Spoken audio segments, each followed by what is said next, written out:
Most of us living in the world today are living under the Gregorian calendar.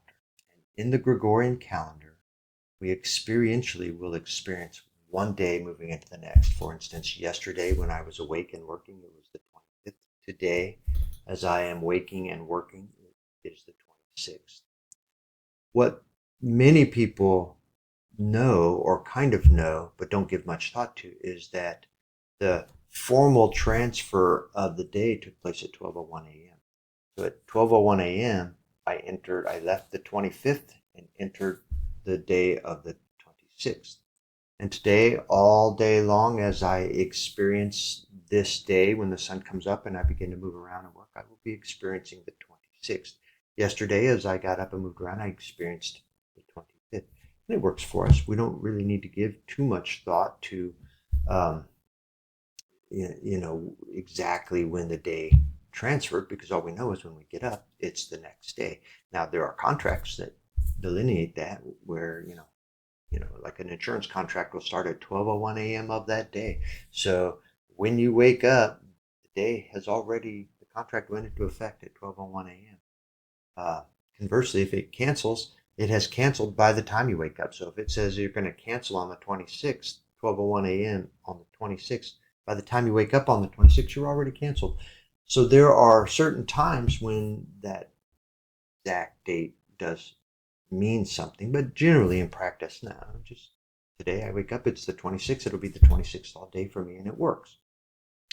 But if you're a Christian man and you are becoming familiarized with some of the concepts that are coming about in our world today, that a lot of discussion about how we respond to Torah, and and within that context of responding to Torah, what do we do with this Sabbath being the fourth command? So many Christians are turning to trying to keep the Sabbath. And as they turn to trying to keep the Sabbath and they start reaching out and start listening and hearing people, undoubtedly, historically anyway, almost universally, you were told, okay, fine, keep the Sabbath, but it starts Friday in the evening and ends Saturday in the evening. So you're going to keep it from evening to evening and experience Sabbath in that way. When I became familiar with this concept, this is my second go around at it, but this is the more meaningful go around at it.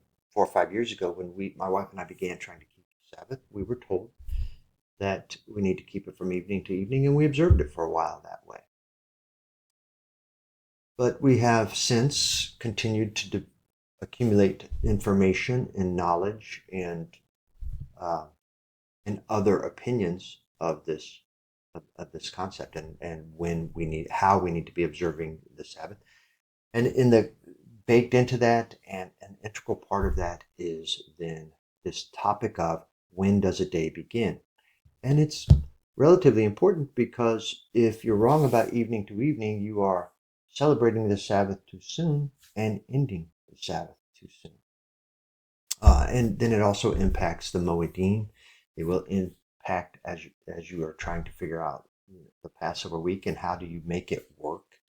How do you operate in the Passover week and the Moedim festivals that are week long, but primarily Passover, which then has impact with the crucifixion week, because that's the same week that Yahushua died, our Messiah died on the cross. And if you are trying to celebrate evening to evening, you will find great difficulty trying to make it all work in the construct of how to work through a day, and make the timeline of that crucifixion week work for you.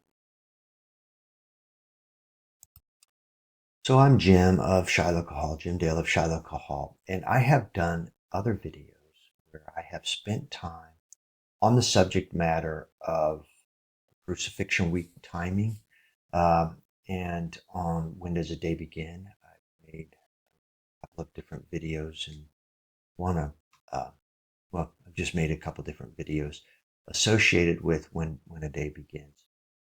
Today, though, I want to see if I can focus down on Genesis 1. because it is one of the most common and quick and easy places people go to insert the idea that a day starts in the evening and runs through the evening. So with that, let's visit Genesis 1. So here's how Genesis reads in the Hallelujah or Yah scriptures. In the beginning, Elohim created the Shemayim and the earth. And the earth came to be formless and empty, and darkness was on the face of the deep. And the Ruah, or spirit, of Elohim was moving on the face of the waters. And Elohim, or God, and Elohim said, "Let light come to be," and light came to be. And Elohim saw the light, that it was good. And Elohim separated the light from the darkness. And Elohim called the light day, and the darkness he called night. And there came to be evening, and there came to be morning. Day 1. Then I'll just quickly read day 2 here. And Elohim said, "Let an expanse come to be in the midst of the waters, and let it separate the waters from the waters." And Elohim made the expanse, and separated the waters which were above the expanse from the waters which were under the expanse from the waters which were above the expanse. And it came to be so. And Elohim called the expanse Shemayim, and there came to be evening, and there came to be morning. The second day. So we were trained and to see that and hear, and there came to be evening, and there came to be morning. And because people have offered it to us that way, we've received it as though that is suggesting to us that the entire day there was evening and there was morning. And I don't know why it seems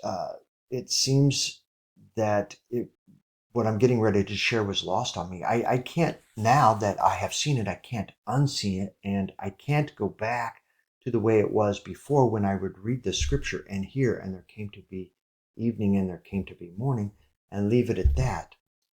Because what's happening in both of these days and the rest of the 6th and even the 7th day, which is the day of Shabbat or rest, in all of these days, we first have activity. Elohim is doing something. In the first day, he is seeing the light and separating the light from the darkness, calling the day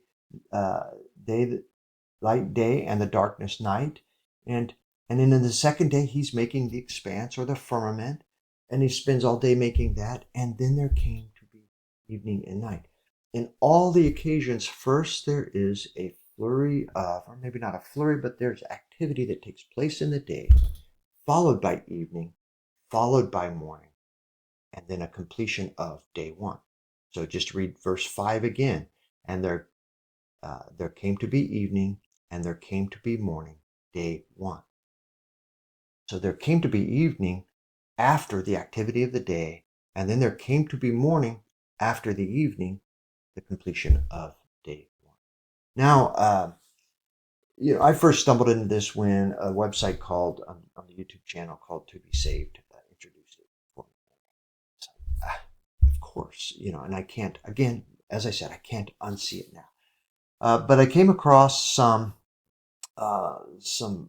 illustrations that I think help make it clear, and I would like to share those with you. But before I do, I think we need to define a few things, or at least get an understanding together, because we have evening, we have morning. And while they don't mention twilight here, twilight is a part of both evening and morning. And so I think we need to come to, if not agreement, certainly some familiarity with the current colloquial, meaning, local current understanding of the definitions of evening, morning, and twilight. So I used Startpage rather than Google, but it's still just a search engine, and I did a search on evening. And then I pull up an immediate definition. If you are able to see this, the immediate definition reads, the period of time at the end of the day, usually about 6 p.m. to bedtime. I think many of us will receive that as the definition of evening, especially as we refer to it in relationship to our work days. You work all day, you come home, and you're spending the evening with your family. Colloquially, that is how we use evening. But that's not the only definition. There are others. Let's see what Here's a definition. Well, here's Wikipedia. Let's go over to the right, which is also the Wikipedia definition, but I'm also getting ready to go into Wikipedia. Evening is the period of a day that begins at the end of the afternoon and overlaps with the beginning of night. It starts when the sun is close to the horizon and overlaps both twilight and night. Let me go on into Wikipedia here. Um, uh, let's just say evening. Let's just read it again here. Evening is the period of a day that begins at the end of the afternoon and overlaps with the beginning of night. It starts when the sun is close to the horizon and overlaps both twilight and night. So that's a little broader definition than what we just heard because it's starting before 6 p.m. potentially. Actually, it doesn't necessarily because it depends on when the sun's going down. I guess at one time of the year it will be earlier because around where I live in the wintertime, it's getting dark at 5. And so really evening could start beginning at 4:30, 4 o'clock. And because I did in one of the videos I did, this twilight period of time where the sun in the evening goes down and then we have twilight lasts about an hour. And so as the sun is waning for about an hour, it begins to lose its brilliance and different things. So in this definition, they're going a little broader than just 6 p.m. to bedtime. They are saying an hour or so before the sun goes down on into to the night, overlapping there sometime. But let me now move on to, well, let me see if there's any other definition. Latter part of the day. I'm not really going to chase those because I think that um, we really captured what is colloquially the understanding of evening in our society here, Indiana of the United States. Now let's look up morning. Here, as I do a search on morning, it's just that they define it as the period of time between midnight and noon, especially from sunrise to noon. Okay, but if morning is the opposite of evening, it's a little different than what they just gave us from evening, because in that definition, they're saying it's from midnight to noon. That is a 12-hour period of time. If we go back to evening, it wasn't a 12-hour period of time. Here, 6 p.m. to bedtime, what would that be, 3 hours? Even if you started it earlier, like Wikipedia says over here, and it started maybe an hour before the sun goes down, even if it started at, say, 4 o'clock, and then we went to bed at 10 o'clock, well, then we would have 4 to 10. We don't have a full 12 hours, but in this definition of morning, they're saying that it's a period of time between midnight and noon, especially from sunrise to noon. Go over here to Wikipedia. Morning is either the period from sunrise to noon or the period from midnight to noon. Colloquially, we all understand that because we'll start saying morning after 1 a.m. We'll start referring to it. If you're awake in those hours, you'll be saying that I'm awake in the morning. It's the morning. It's 2 a.m. in the morning. And we do, somewhere in here, they do mention wee hours of the morning. We understand that to be wee hours of the morning. The sun comes up and we have the early hours of the daylight morning. And then they follow morning. We'll say good morning to people all the way till noon because we're in this morning period of time. But clearly it's not an exact opposite of evening. So morning in our definitions, colloquial definitions, does not equate exactly to evening, although we oftentimes will juxtapose them. We're not defining them the same. Let me go on into the Wikipedia for morning here and just read it again. It's either the period from sunrise to noon or the period from midnight to noon. In the first definition, it is preceded by the twilight period of dawn. So in the first definition, where they're defining morning as sunrise to noon, they're saying it's preceded by the twilight period of dawn. Now that I think is vastly important in what we're doing with Genesis, and I'll come back to that because I'm getting ready to define twilight and show pictures of twilight. But morning then would begin when we begin with twilight. And they say, though, that if that's true, then we would go from twilight, which is also the period of dawn, and carry that through until noon. And I guess in the Gregorian calendar, that's true. We would do that because we're it just, that's how the Gregorian calendar works. That's how we've come to know it and experience it. Let's keep going for a moment before I move on to twilight. And there are no exact times for when morning begins, also true of evening and night, because it can vary according to one's latitude, the hours of daylight at each time of year. However, morning strictly ends at noon. I'm gonna offer that that's true in our world today, but that's the Gregorian calendar world. And morning precedes afternoon, evening, and night in the sequence of a day. So that is also of interest here with what we're getting ready to say, because that is true of what we're experiencing on a Gregorian calendar, because from 12:01 a.m. and before the sun comes up, we're already calling it morning. So it's the very first thing that we experience.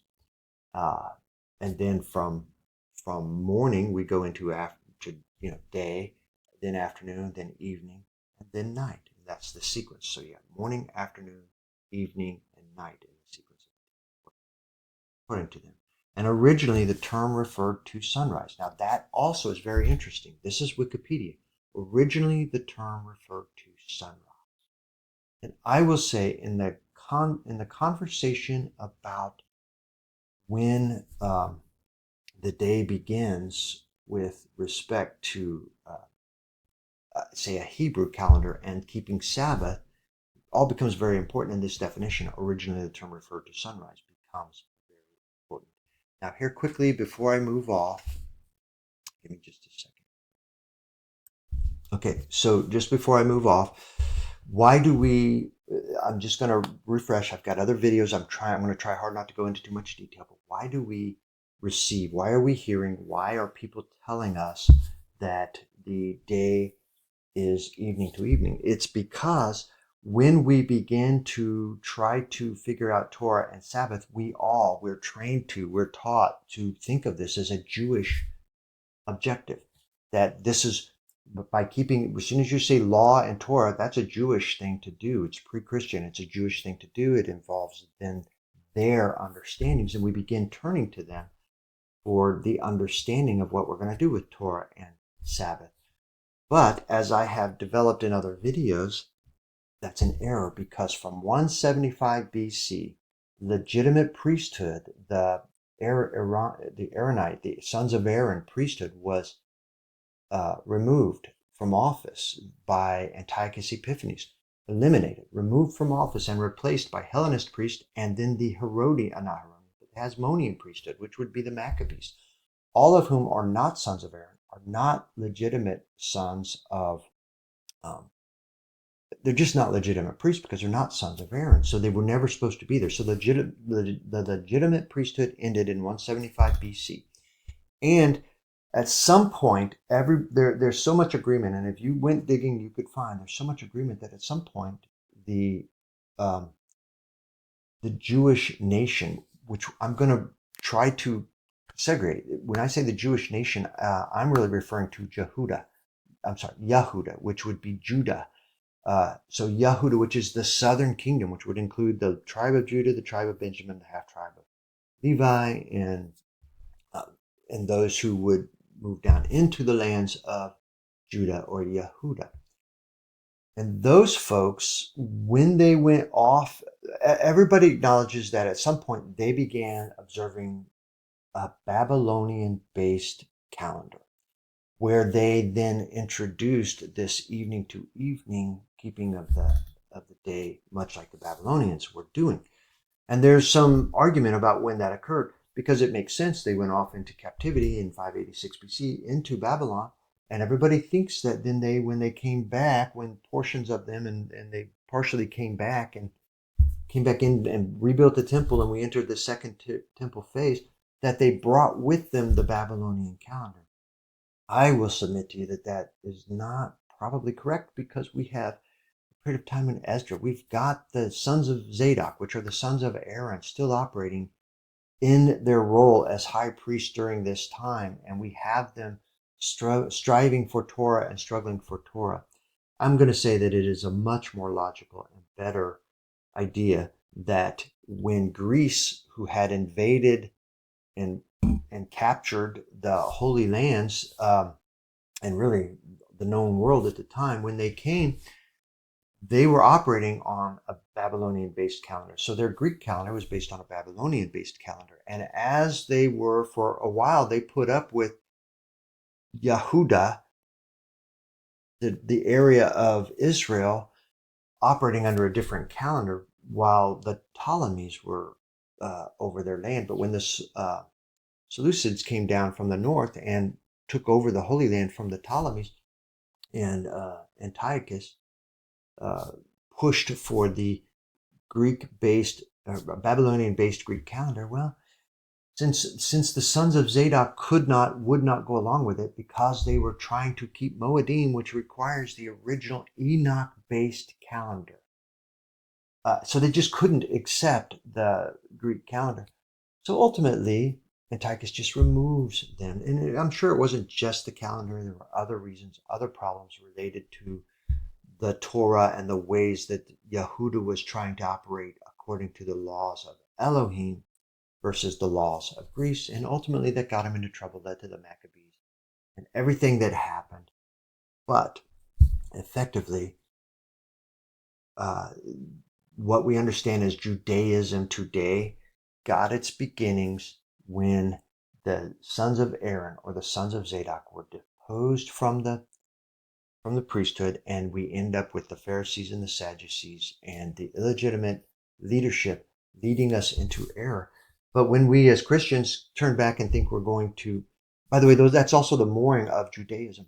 So when we as Christians try to turn back and get help and try to figure out what the Jews were doing as though they understood and knew how to keep the ways of the Torah and the ways of Elohim, well, we're turning to them as they became from the period of 175 forward. So we're turning to them as they become Judaism, as they become adherents of a Babylonian-based Greek calendar operating in error.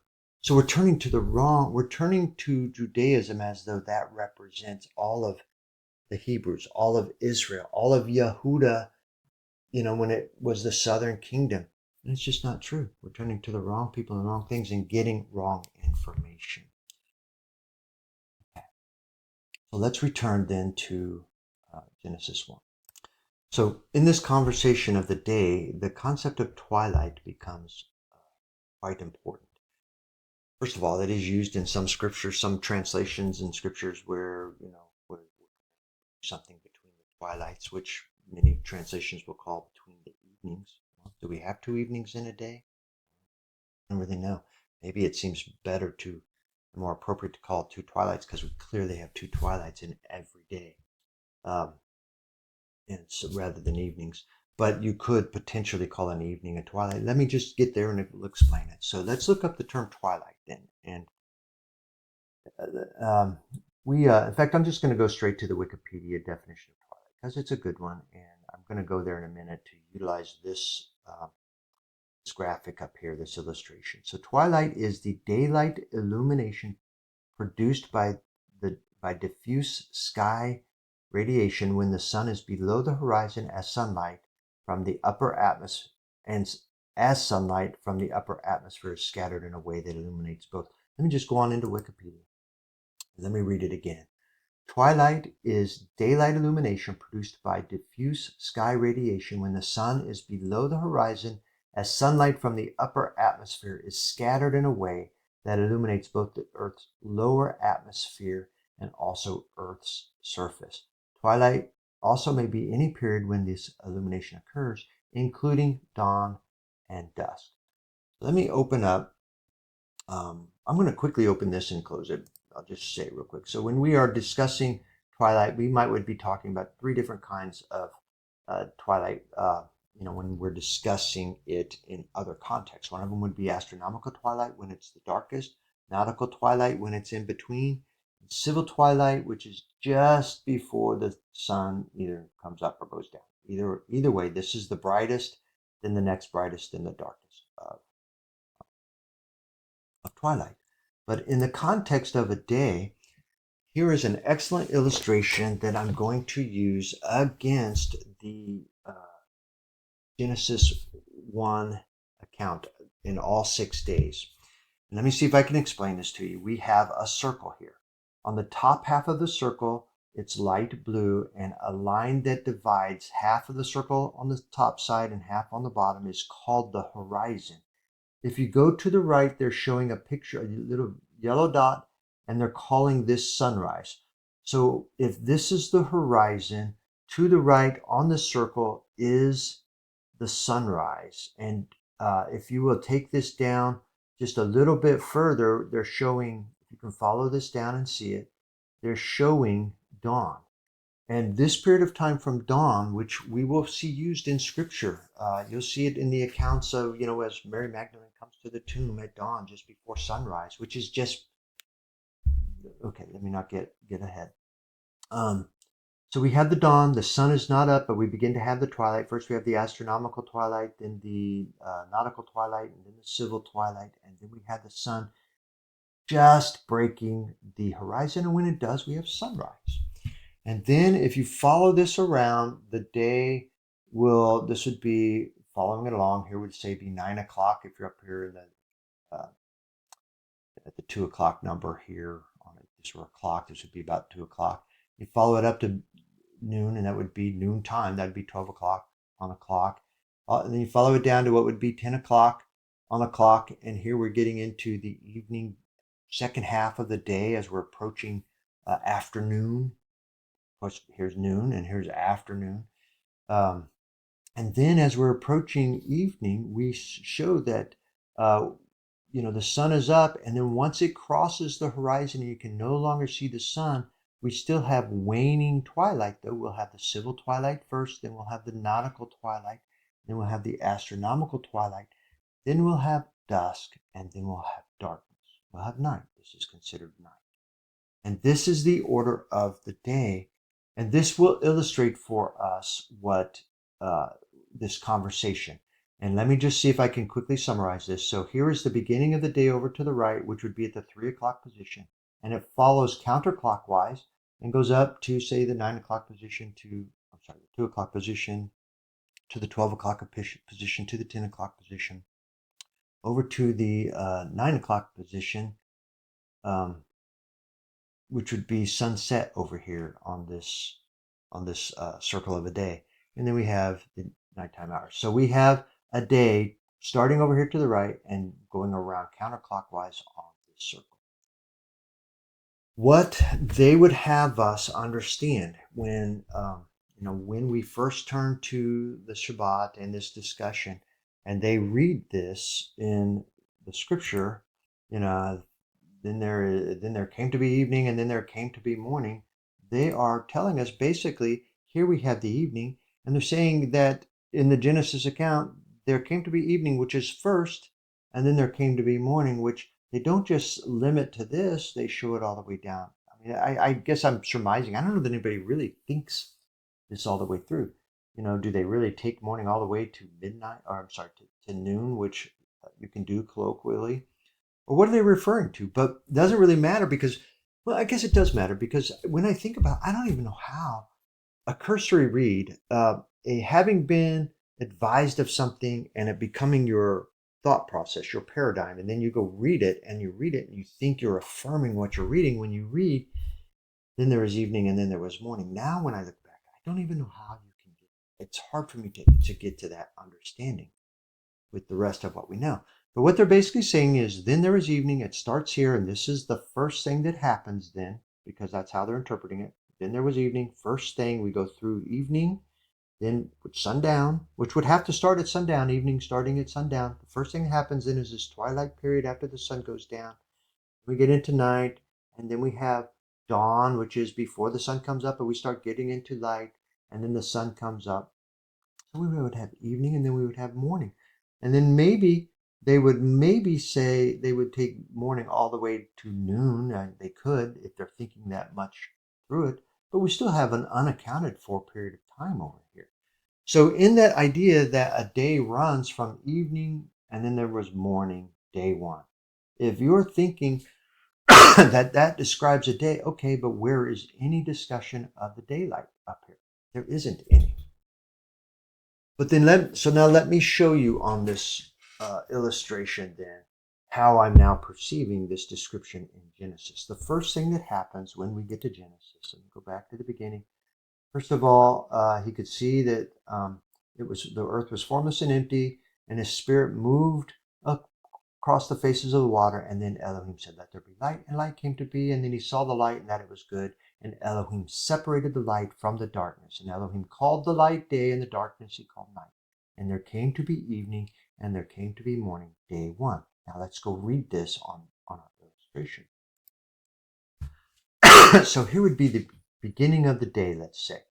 And he has, at the beginning of the day, the earth is formless and void, and his spirit hovered over the face of the waters. Maybe this is happening as he's looking and is hovering. And then he says, "I'm going to separate the light from the day." And suddenly we have this darkness down here and light up here. And he looked at it and he said, "That's good." And actually, I think I'm not going to get into the separating of the light and darkness because that could lead to other descriptions. But he's basically saying, let the light be separated. He called the light day and the night darkness. And then there came to be evening. So all of that activity where he separated light from darkness happened during the daytime here.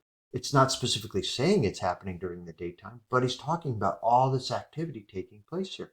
And then we have evening, which starts when the sun goes down and starts with twilight. And then they have morning. They don't talk about night that sits in between them. Okay, but if you're going to go with the other definition, they didn't mention the day. Here they don't mention night, but common sense will lead you to that because you have the sun going down, then you have twilight, then you have this night period of time, and then you have the dawn beginning where twilight begins to appear before the sun comes up. And I'm going to suggest this is morning. This is the morning, just like when we were looking at this description of twilight here in Wikipedia. It says, twilight also may be any period when the illumination occurs, including dawn and dusk. And let's look at the definition, Wikipedia's definition of morning. However, they're saying, let me go down to this second paragraph here. Morning precedes afternoon, evening, and night in the sequence of a day. But here's what's important. Originally, the term referred to sunrise. So going back to our picture of the day, if you take that, morning would originally refer to as sunrise. So this is morning, sunrise. So if we were looking at the day again, here is him separating the light and from the darkness, and then we have the sun goes down, and then we have the twilight period of time, and then we have the darkness, and then we have the morning period starting with dawn, ending with the sun coming up, and this is the morning.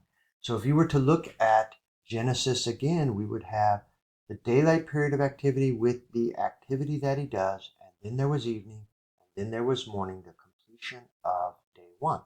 In day two, as the sun comes up and he begins actually, forgive me, I can't even say that because there is no sun on day 1, 2, 3. It's created on day 4.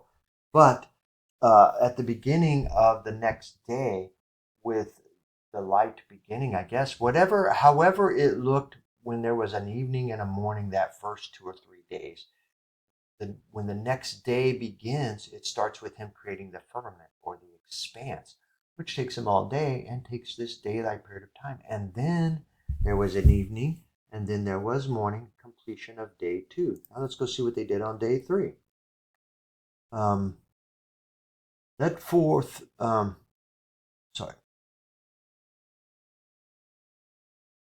Okay. And then he said, let the waters under the Shemayim be gathered together into one place, and let the dry land appear, and it came to be so. So we gathered the waters together, and then he called, the dry earth came together, and he called the dry land earth, and the collection of waters he called seas. And Elohim saw it was good. And he said, let the earth bring forth grass and plant that yield seeds, and the fruit trees that yield fruit according to its kind, whose seed is in itself on the earth. And it came to be so. And the earth brought forth grass, the plant, and the yields seed, and the plant that yields seed according to its kind, and the tree that yields fruit, whose seed is within itself according to its kind. And Elohim saw that it was good. And then there came to be morning, and there came to be evening, and then there came to be morning, the third day. Let's go back to our picture. So we get up, and he gathers together the water. He pulls the land into gathers it all together and the land dries, and we have the making of the seas, making of the land, then the grass is formed, the trees are formed. All of these things are happening during this daylight period up here. And then when he is finished working, he says, when he has finished with his efforts of the day, then he says, and then there was evening, and then there was morning, day 3. Let's go look at day 4. And Elohim said, let lights come to be in the expanse of the Shemaim to separate the day from the night, and let them be for signs and appointed times and for days and years, and let them be for lights in the expanse of the Shemaim to give light on the earth. And it came to be so. And Elohim made 2 great lights, the greater light to rule the day, and the lesser light to rule the night, and the stars. And Elohim placed them in the expanse, or the firmament of the Shemaim, or heaven, to give light on the earth. So whatever the light was before, it wasn't sun and moon and stars providing that light. Something else was providing that light.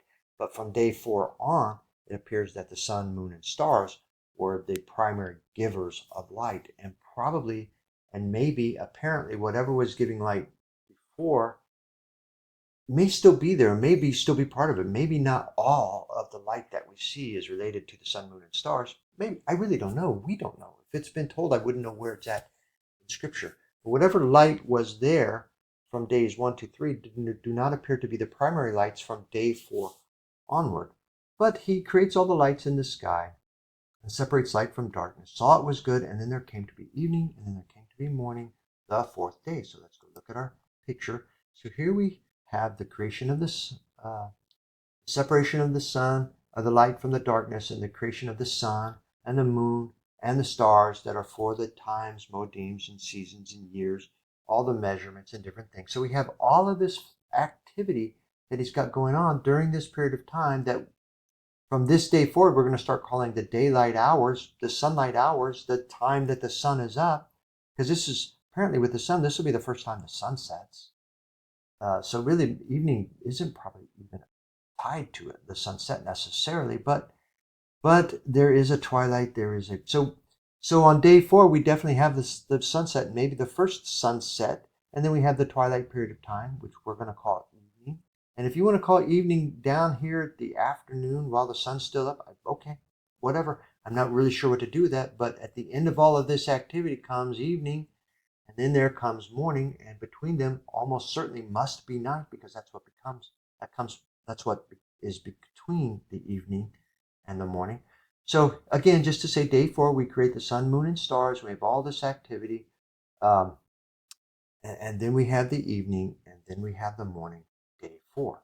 Let's go quickly, if we can, look at day 5, just to keep on going with it. And the Elohim said, let the waters teem with shoals of living creatures, let the birds fly above the earth on the face of the expanse of the Shemaim. And Elohim created the great sea creatures and every living creature that moves, with which the waters teemed according to their kind, and every winged bird according to its kind. And Elohim saw that it was good. And Elohim barak them, which is blessed them, saying, bear fruit and increase, and fill the waters in the seas, and let the birds increase on the earth. And then there came to be evening, and there came to be morning, the 5th day. So let's go look at our picture. So here we get the sunrise now, and we suddenly have the fish being formed, the birds being formed. So basically, living creatures are being formed now, birds and fishes, and the sea creatures. All of this activity is taking place on day 5, and then we have evening. We have evening where it appears like activity ceases, just like on the other days, days 1 through 4. The activity ceases in the evening. We have evening, and then we have morning. It completes day 5. So again, day 5, we create all the fishes and birds, and they teem in the waters, in the air, etc. And then the activity ceases. We have evening, and we have morning, day 5. Let's go to 6 real quick.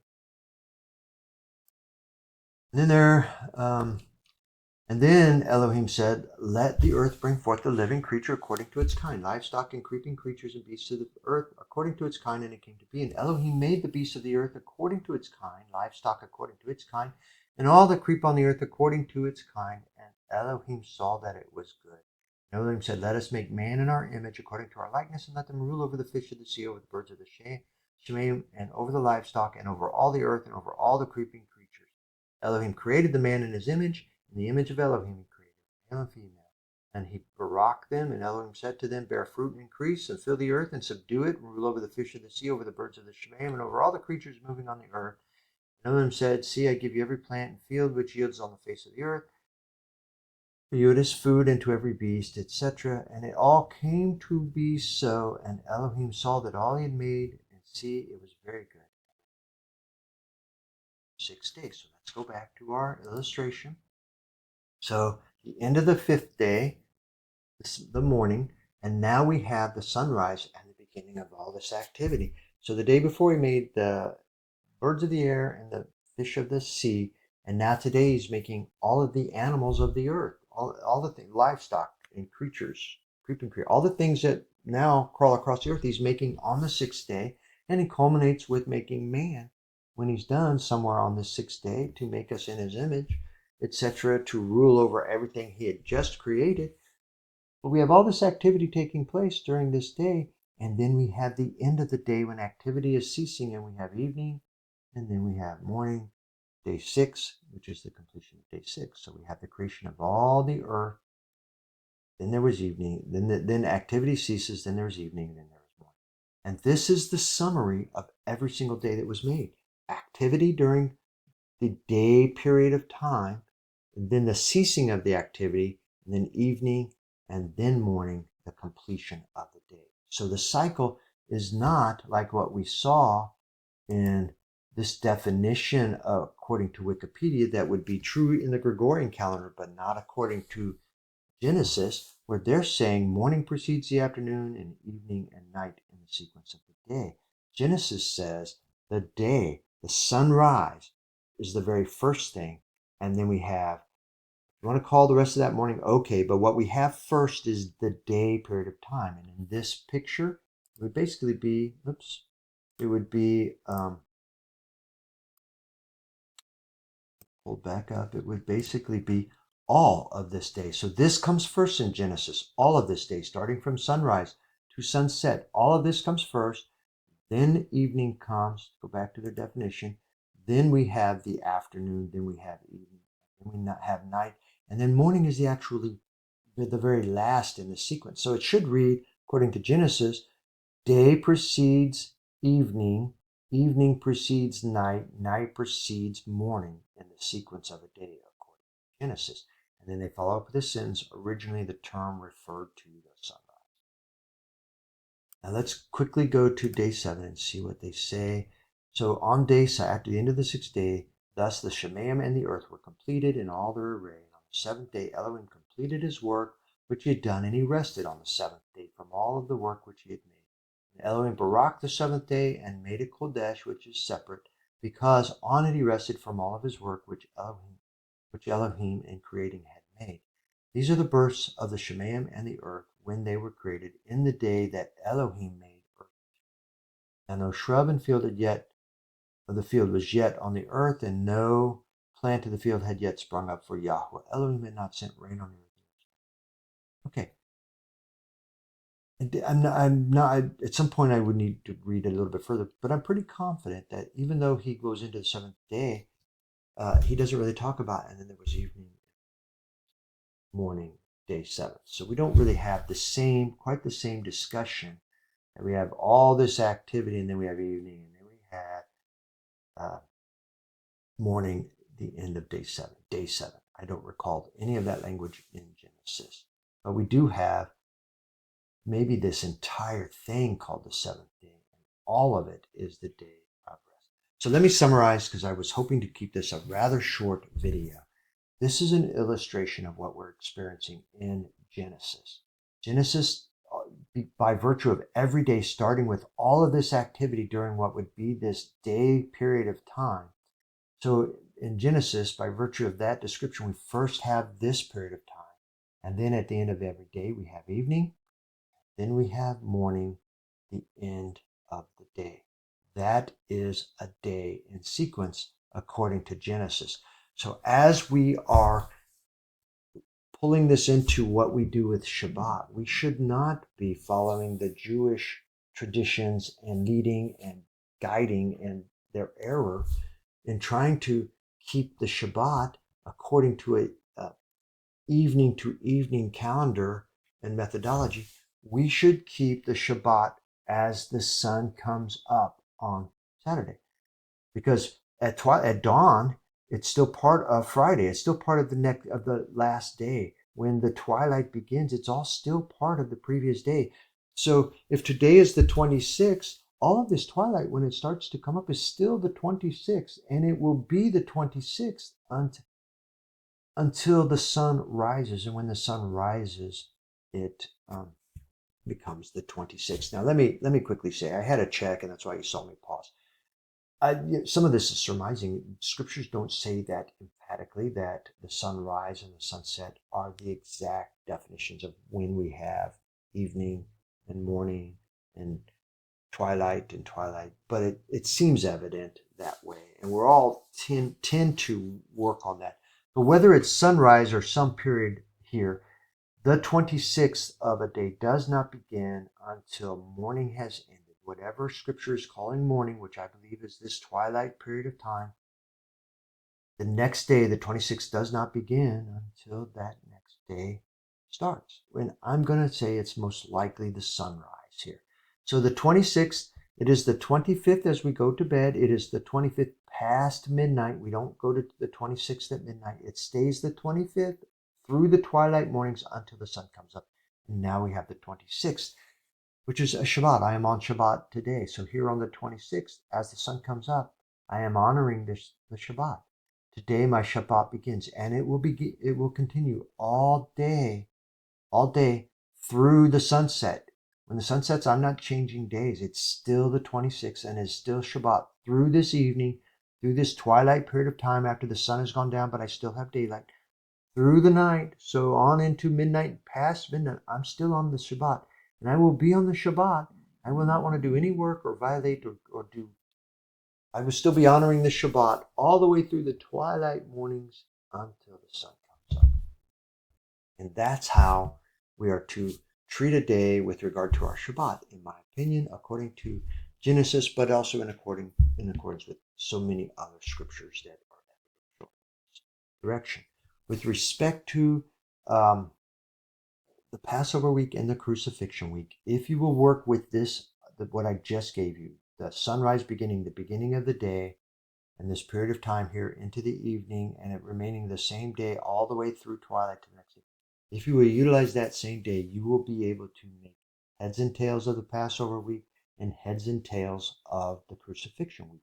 The timing of Messiah observing the Passover, preparing for the Passover, then observing the Passover, preparing on the 14th, eating the Passover on the 14th and not the 15th. If you're on this calendar, when they prepared it during the day, they prepared here during these hours, I believe between these two twilights is what they're told that they need to. It's the most likely candidate that between the this early twilight and this evening twilight, the lamb is to be slain. And then you are to eat the Passover in the evening and into the night, into the second watch, which I think will take you clear over to here.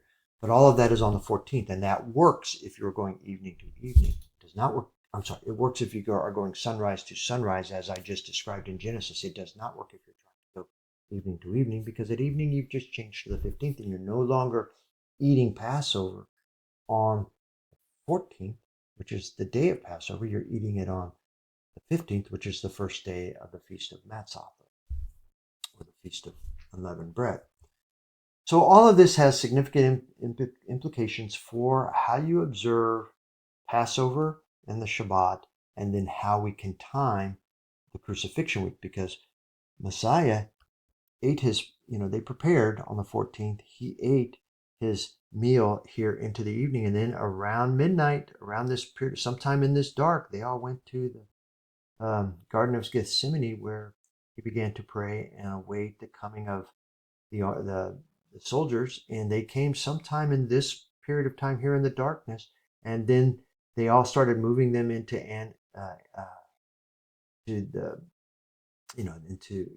Caiaphas's, the synagogue of Caiaphas, and then later on into Pontius Pilate and Herod's temple, and then back to Pontius Pilate, all during this period of time. And we see the sun rising of the sun during this period of time, sunrise.